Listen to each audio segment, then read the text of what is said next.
Ronaldo, Ronaldo ve zı.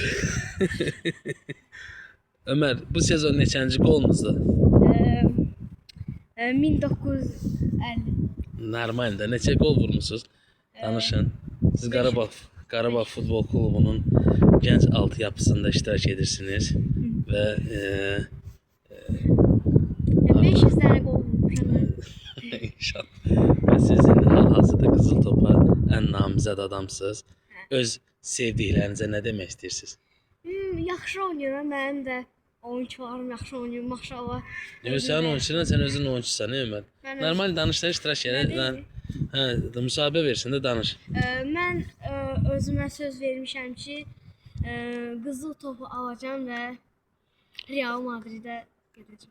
Gedəcəksən və sən öz Azərbaycan futbolu üçün öz əmək sərf etsən. Sən Azərbaycan futbolunun gələcəkdə ən ulduz, parlaq oyunçusu olmağı ən böyük namizədsən. Bununla bağlı nə deyə bilərsiniz?